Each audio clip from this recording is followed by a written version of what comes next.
O'zbek shou-biznes olamida o'ziga xos o'rin topgan Ozoda Nursaidova haqida muhim xabar tarqaldi.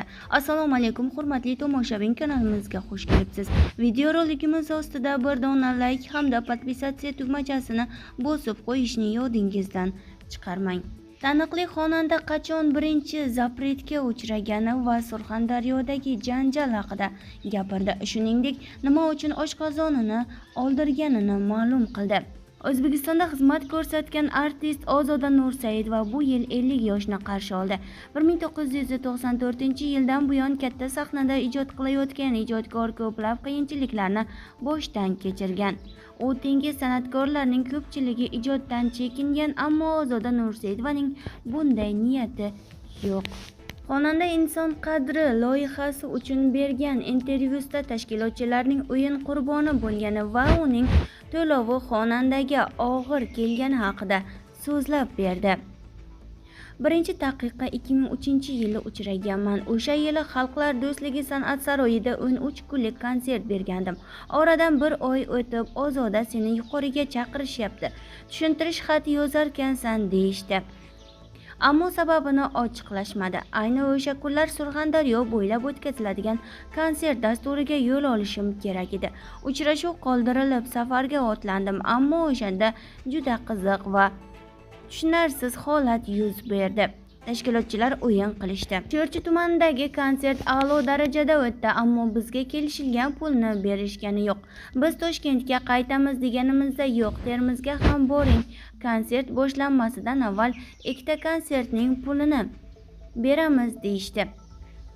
Stadionda konsert tayyorgarliklari boshlangan, odamlar to'plangan, jamoamdagi yigitlar ham hozirlik ko'rishayotgandi. Stadion yonida tamaddaxona bor ekan. Men o'sha yerga kelib tashkilotchilarni kuta boshladim.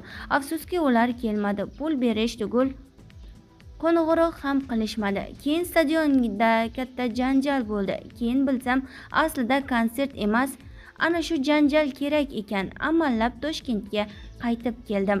Siz sabab Surxondaryoda katta janjal chiqdi deyishdi. Emishki, men konsertga bormaganman va bundan xalq g'azablangan ekan, ammo men o'sha yerda bir necha soat kutdim. Tashkilotchilar kelmadi degan gapimni hech kim eshitmadi, deydi xonanda Ozoda Nursaidova. Xonanda 2015-yilda sog'lig'idagi muammolar sabab ozishga jiddiy qaror qilgan.